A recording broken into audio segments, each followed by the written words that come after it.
All right, so the next step is qualifying. So we have done so far meet and greet, build report, soft qualifying. Now we're going to go to qualifying. Qualifying is where you find out a couple more things, right? So now we are going to find out about what are they trading, credit, cars. You're going to get a little bit more into detail about specifics. It's called there's features and benefits on qualifying as well too, and also wants and needs, right? So wait, I'm just gonna ask because I'm gonna put in my quiz. I'm gonna put in quiz so you know. What's the main difference between soft qualify and qualify? Qualifying, you're gonna get details about what his qualification is, what kind of car he's looking for, if he's trading, if he's financing, credit wise, how's his credit, and find out what kind of vehicle he's looking for. You soft qualify is just like your first time buying. Right, soft qualifying is to find out where you came from, how did you hear about us, right? To find out information on how did they get here. Okay, thank you. Yeah. So qualifying, right? So I'm gonna walk you guys through it a scenario very easy so you can understand. I'm more about doing it than learning this way, but I like to give examples and show it to you because it's easier, right? So when you're qualifying a customer, for an example, you can say, hey, so Kevin, I saw that you pull up on BMW 3 Series. Are you planning to trade that in today? No. No? Perfect. So you're looking to get a second car? Yes. Great, great. Is the car that you're going to get, it's something that you're going to actually use for work, or is it personal use? It's going to be more for personal use. Personal use, great. Now, the BMW that you had, was that ever financed? Yes. Yeah? Do you remember making your payments on time? Yes. Okay, which bank was it that you financed from, just out of curiosity? It was TD Bank. TD Bank, great. So we're going to stop here right there, right? So he's not trading, but I still wanted to get information about that trade. You know why? Because I want to know, without asking him 1 to 10, 10 being the best, how would you rate your credit? I already found out that he made his payment on time, right? So if someone made his payment on time, he financed it before, and TD Bank, it's a national lender that only helps people that only gives loan for people that have good credit. What do you think is my possibility of getting this customer a loan? It is great right now, right? It's higher for the matter of the fact that he actually made his payment on time. He remembers, and he bought a car through TD Bank, which is a good bank, right? Now, also I asked him about what is the car for, right? Why did I ask that? That is a good question to ask, just for the fact that you wanted to know what's that's going to be for use. Because if you're buying something that's for work, you don't actually have to have all the bells and whistles. So maybe the wants and needs might be different, right? So meaning Reggie, long story short, when we would try to sell our car, right? I like to use this as an example, which I have done it before. She used to have Hyundai, it was a Hyundai Accent, right? Hyundai Accent, right. So wants and needs. Everybody was trying to sell a Mercedes, sell all these other cars.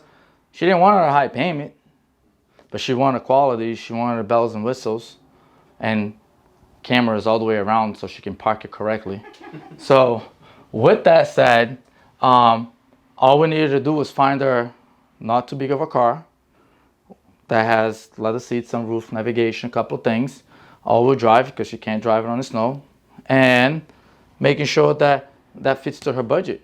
So that's not a Mercedes CLC 300. That's a $40,000 car. She wanted a 25 to 30 the most, right? But we all know, we did a qualification. We knew that she qualified to buy a car because she had a good bank. She had financed cars before, so far so on, right?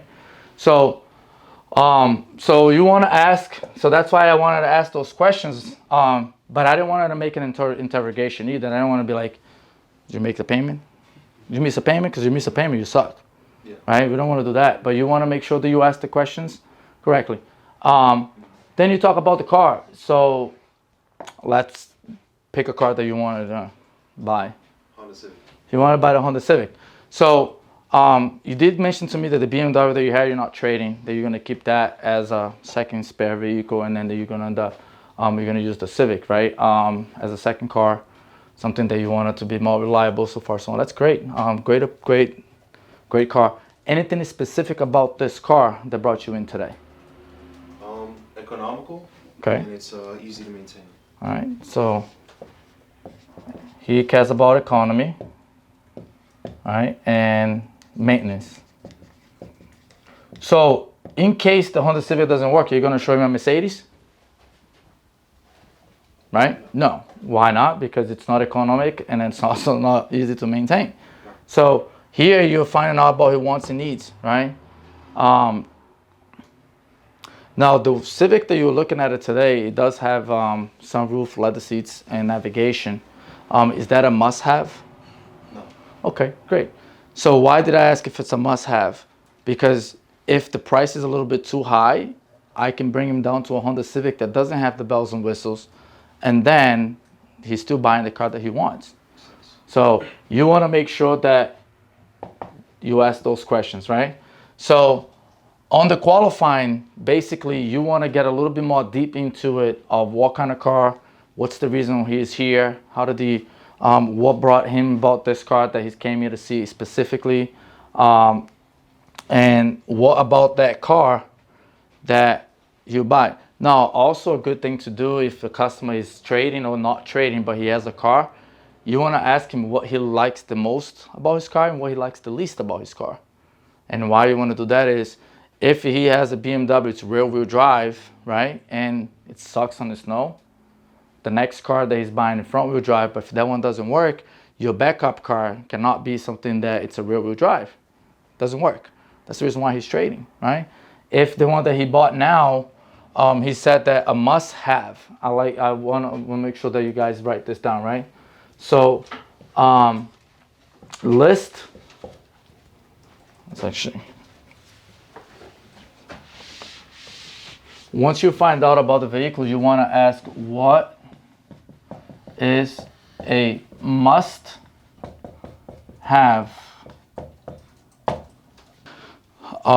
So what is a must-have, right? So you want to ask the customer, what is a must-have on a car? So if a customer comes on a specific car, you want to ask him, what is about this car that brought you in? What is a must-have on the vehicle, right? What do you like the least and the most about the car that you currently have? Most people, when they come in to buy a car, is because they have something that they don't want anymore that's giving them a problem, even if they're not traded in, right? Some people come here and say, oh, I'm not going to trade in my car because you guys are going to give me nothing, right? But then you're going to say, well, but you're going to keep two cars, insurance. Oh, I'm going to sell it privately. Well, we can help you out. You know, let's see what the most we can do. We get a trade. And then you ask him, what is about this car that you don't like that you're trading in today? By my language, it's a piece of shit. Bro, it is. It's fucking Civic. It's a piece of shit. I'm sorry. Then what you do is you say, great. Well, let's buy a Honda Accord this time instead of buying a Civic. How about that? You know what I mean? But you make sure that you like. So is it not gas efficiency? Is it not comfortable? What is it that you want, that you're looking for? And then he's going to tell you, you know, I want to have leather seats this time. If it's possible, a sunroof. And on this car that I came doesn't have it, but I would like to maybe have a Bluetooth. And from there, you still show him the car that he wants, but maybe you are able to show him something a little bit better. That because you're listening to all the things that he was telling you, and then you will land him in the right car. Sometimes people come here and the car that they came to look for is not the right car, right? Which happens all the time. Some people come in on a specific car, they might not be able to buy it because of the price, and sometimes they come in and they look at it and the car might not be the right car because it didn't drive the way they like it. It didn't have some of the options that they were looking for, but they were willing to settle for less if it was for the right price, for the right terms, right? So, but you want to ask, what do you like the most? What do you like the least about the car? What is a must-have, right? And then you want, question? No? Oh, I thought you had this question, sorry. And then you want to talk about the hot buttons. The hot buttons are when they tell you what they like the most, what they like the least, and then you ask what's a must-have. The must-have is your hot buttons. is I will not buy this car without this. And for every feature that you get, there's a benefit out of it, right? When a customer tells you, I want leather seats, then you can ask, why specifically leather seats? And they're gonna say, because of my kids. They're gonna say, it's easier to clean, it's easier to maintain. If they say they want a sunroof, why would you like to have a sunroof, Mr. Customer? Oh, the only reason why I wanna have a sunroof because in summertime I can open and see the sun come out. Great. Most people, and this is a true statement, most people do not open their sunroof at all on their car. They have it, but they don't. The only reason why they don't is two things that happens most of the times. Keep open and close, your sunroof will break it at one point. Start leaking. People get that. But also, you don't get much sun from sunroof anyways unless you have a panoramic roof. If you have a just regular roof, it's just normal. But people like it. Stylish, you know. Open up a little bit. So, but you wanna ask. If they say, hey, no, I wanted to have a car all-wheel drive because last winter time, you know, it wasn't fun. There was a lot of snow. I had to go to work. I couldn't. Almost lost my job. So then you know, hey, hot button for this car. This customer must have all-wheel drive. So let me find him something that it's gonna fit into his budget, but it's all-wheel drive because it's a must-have, right? And sunroof, it's not. Sometimes some people sunroof is a must-have, but you can scale it down to that. That's not a thing that it's gonna break the whole situation. If it is, we'll put one because we can do that. But wants and needs, and every feature has a benefit, and we're gonna talk about that a little bit more. But most important is once you get in on the qualifying, you want to find out if the customer is trading. You want to find out why is he here on that specific car. If he doesn't have one, what's a must-have on the car. Credit. You want to ask those questions. Yes, for credit, you know, if he has financed the car before, 1 to 10. So also too is on, yes. I just have a question. So how would you go about trying to convince a customer to get a better option for him because he's coming in with like the wrong car?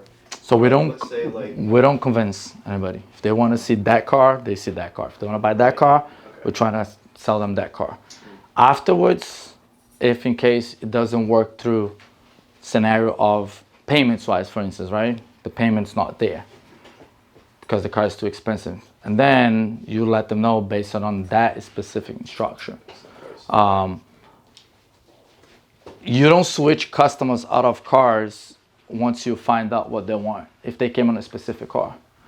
If you didn't come on any car and we're having a conversation and you tell me everything about a car that you want, then I'm gonna select the car for you. I'm gonna go in and say, hey, this is the car that I think it works. I'm gonna pull the car around. Not even gonna show you on a computer. I'm just gonna say, this is what I used to do all the time. I have a great idea. Just give me 1 second, okay? And then I'll go up. I'll make sure that the car is available. And then I go in and I'll pull that car around and then I'll open all the doors and I do my demonstration 100%. And then I touch all the hot button that he mentioned. I put and say, hey, I think this is the right idea for you. I have an Infiniti QX30 here. All-wheel drive. Has a very good pickup, 3.6 V6 engine. Has leather seats, sunroof, navigation, backup camera, Bluetooth.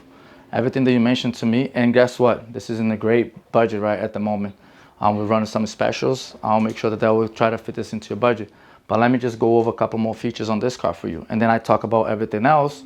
Get him to test drive the car. When he comes back, he actually said, hey, listen, that guy listened to me. I told him that must have on the car was, you know, I wanted a sunroof, backup camera, DVD, whatever. And he actually was listening to me and he put me on the right car. He drives it, likes it. When he comes back, boom, that's an easy sell, right? Now, if in case your customer came in on a specific car and you're still gonna ask the questions, why are you here? One of the things that we failed the most is to not ask the right questions and not find out answers, right? When a customer comes specifically on the car, we are not going to do the same mistakes that some of the salespeople do, which is, oh, give me 1 second, you have a license? You do, let me get your license, let me pull out the car for you. You don't know anything why he's here for that car. And then when he comes in, drives it and tells you, no, I don't like it, now you're gonna have to start your selling process. Now you're gonna have to start asking those questions that you should have asked before. Now, you could give him an idea. Say, hey, listen, I know that you came here to see the Silverado SLE, but let me just tell you one thing. I will pull that car around, have you test drive it, but I do have something else that I wanted you to keep it in mind. If that one doesn't work, I want to show you something that we have. Then you pull that car, right, after you test drive it. But if, yes? Okay, this is a good question, and when this has a point, we try not to switch. If the person says they came here for Infiniti X30, that's what you're gonna show. However, there are two situations that might happen. Once, and it has happened a couple times, somebody else came to see the same car, and the car got sold, and you don't have that car. Then now what are you gonna do? So that's a case that you might switch. And that's when it's important you ask why that car, because we're gonna try to get something similar. So if I say, oh, I want to Infiniti X30 because I like crossover cars, I like luxury line, I want to spend this much, and the car has low miles. You're gonna say, you know what, the car got sold today, but I have this Mercedes that has A, B, C. So you try to replace, and 70% of the customers, they do change the car they're gonna buy. There's a study done, actually Google, it's pretty cool. They show the first car, the person was searching, and then how they keep changing. But like I said, some people it's based on price, other people about the model. So when you qualify and you identify, then you can switch. So that's one case. And the second one that happens a lot with Brazilian customers. They get here, just got from Brazil, and they want to buy a BMW because why not? It's so cool, and a Mercedes. But they don't qualify yet to finance that car because, you know, sometimes they need to give 30% down and the car is 60,000. But if we could replace the car, then they qualify, and that's the only time that you change the car as well, right? Right.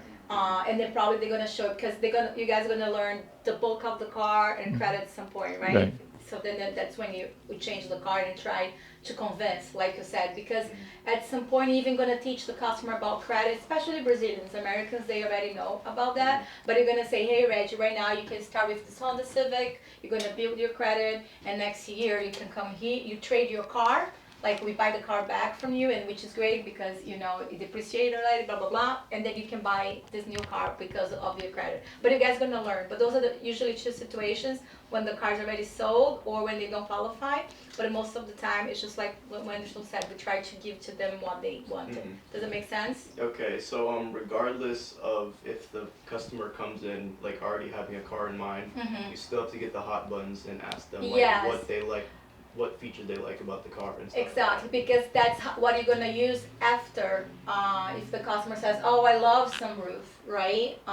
And I like a car with leather seat, this and that, and then we don't have in the specific car the Infiniti, but we have the same feature in a Mercedes or something else. It's just change the brand, but the same features are there. Or if the guy wants all of that, but the car is too expensive right now, right?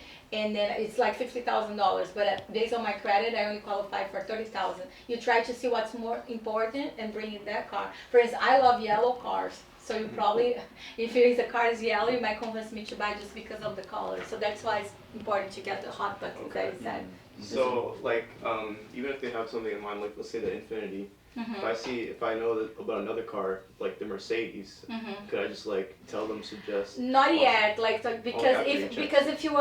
if we have the car that they want, because most of our customers, they come in an appointment, so that means we do have that car. So you're only gonna try to switch if one, the car's already got sold, or two, if they don't qualify. But don't try to replace right away. That's why he was saying we don't convince. So if you, let's say you love the Mercedes, unless, okay, just remember third situation. Sometimes the car stays in the parking lot for a while, so the car is aging, and we try to sell the cars like when Marcio and other buy it, auction like in less than 30 days, right? So sometimes Marcio's gonna do a little campaign and say, give a list of cars that have been here for 60 days, 90 days. He's gonna give specific discounts, and he's gonna say, if you sell this car, I pay you $500. Once he did 1,000, right, which is, sometimes it's like a whole month of bonus to sell. So he did like a challenge. So the salesperson, he would try all the time, like the customer would come to see specific car, and he would try all the time to sell the car, but he was thinking about his bonus. But usually they're gonna give you the list. Otherwise, you don't go in that direction. Was it clear or no? 'Cause, Yeah. Okay, so one, if we already sold the car. Mhm. Two, if the customer doesn't qualify for the car, which is mostly based on credit. And three, if Marcio and Heather have like a campaign to try to sell old cars. And then in that case, they're gonna give a bonus. Otherwise, always go for the car that the customer is asking to see it. Okay. Conseguiu pegar tudo Sim. também? Ok. So it's simple. It's called a switch car. The switch car can only be done after you actually have done the process. Perfect. So process means you went in, you showed that he didn't like the car, then you switch, or he did like the car but he doesn't qualify based on the budget or credit, or the car got sold when he got here. If the car got sold when he got here from the first, then you just gotta start the process anyways. But the main point why I told you that you have to find out about the hub buttons is down the road when that customer gives you an objection and say, you know what, I gotta think about it, man, because the price is too much, then you gotta let them know. But you did tell me that you want leather seats, navigation, backup camera, sunroof, and all-wheel drive. Those are the things that makes a car be expensive. What is it that we can actually release, take it away from that we can actually sell? What would you be able to let it go? Oh, I don't have to have leather seats or leather seats or navigation. Great, I do have this car that has all these other features and it's $3,000 less. Let me go right ahead and pull that car for you so you can take a look at it, right? So those are the things that happens because sometimes, of course, you're not going to do that switch right away, but you're going to still try to negotiate on the numbers, so far so on, get a commitment. But if on the end of everything that you tried, he's still not buying because it's out of his budget, and then we'll go into the switch car. I totally understand, Mr. Customer, that this is out of your budget. You're not willing to go in and pay $100 more a month to have your leather seat, sunroof, backup camera, navigation, everything that you were looking for. So let me ask you a question. What it is about this car that you were willing to let it go? Do you have to have this? Do you have to have that? If you don't, I do have this specific car. And then you pull the car around, then you show it to them, get them to drive it again, then we'll renegotiate, right? Okay, cool. So, but importance about qualifying, getting customers' informations, making sure that you get the right car, that you listen to them, that you let them know about, find out about the hot buttons. One thing that I wanted to say is, I'm teaching you guys these steps, but Direct has their step as well too, has their process, which there's a sheet that you are going to go by that have similar questions that you have to ask a customer before you go on a test drive. This is more into detail. I don't want you to deviate from that. I want you to make sure that you will also follow the process that the company has in place, and everything that we have in place is for a reason. So make sure that you ask those questions. Those questions is going to have similar things. For instance, it's gonna have like, have you 1 to 10, 10 being the best? How would you rate your credit? Did you have credit cards? Did you have payments on credit cards? Some basic information that we need. But because I feel that because of some of the process that we have based on this, we deviate a lot from what's important, which is listen and find out what the customer wants, right? So make sure that you put those two together and use it for the fact that once you talk to a customer and you find out what they're looking for, what the hot buttons are, you will then be able to make sure that you land them on the right car afterwards and you find out. Because I would hate to, we created a process to make it faster and easier, but also I would hate to not knowing any information with a customer, why are you here for that car? And that happens often, so try to make sure that you use this as well too, that's gonna help you, okay? Questions? Yes. So I don't know much about cars. How will I learn about the features and stuff? Do you guys pull it up in the system, or do you guys keep it on the top of the head? So for every single, when I was a salesperson, right? I always liked cars, but when I was a salesperson, every week I focus on a car, on a brand, I will say. So this week I'm gonna focus on Toyota. So what is it about Toyota's cars that people come in and buy all the time? Good maintenance, easy maintenance. It's a brand name that lasts forever, cheap to fix, good in gas. Doesn't have that much of luxury, but people still buy it and pay higher price because, right? And then I find out this week I want to focus on selling a Corolla. So what is it about this Corolla that I can talk about that's gonna make it sell? And then I go in and I research. And you go in on the website, look, you go in online, see what people talk about it. You pull the car, and you guys have to do a lot of videos anyways and post on Instagram. Choose a car, choose a brand, and every week you show a car from that brand, and then you get to learn. But it's very easy. It's not rocket science to a couple of things, meaning, cause the car has Bluetooth. Why do we have Bluetooth? Police doesn't like you to be on your phone talking, using. So Bluetooth is made to you'll be able to hand-free steering wheel, so you can drive it all the time but do everything else. Why do we have power seats, power windows, power locks? Why is it all-wheel drive? So those things, those are the features. And for every features that says Bluetooth, it's good for hand-free steering wheel. And then you have all-wheel drive, good for snow. All-wheel drive system activates according to the necessity of the car and save gas. And then you have power seats, easier to adjust and memories of what you actually sit in. So if someone uses your seat, they can adjust to it. And then so far, so on. So it's not that rocket science, but pick a car on that week that you wanted to sell, and also pick a brand that you wanted to learn about it, and you keep watching things about that brand, okay? Is that something you would recommend us doing as soon as possible, like when we get home and start researching? It's all about the time and the effort that you wanted to put in. I myself, like I said, I was always very good on, I always knew about cars because I had done it with cars before, but I was always good on I wanted to do this way. Say for instance, this week I wanted to sell a car from Honda. I focus on that specific things, and the customer comes in, I put all my effort into it because I learned it, right? But you also, one thing that I don't recommend is getting into details about engines, about all those. People don't really care about that. Yeah. Unless it's a mechanic or it's a race driver. A lot of people don't know. Right. They don't really, they care about how the car drives. Is it good to maintain? Is it easy to do, so far so on. Okay? Questions? No? Questions? No? All right. Good. Done. Number 3.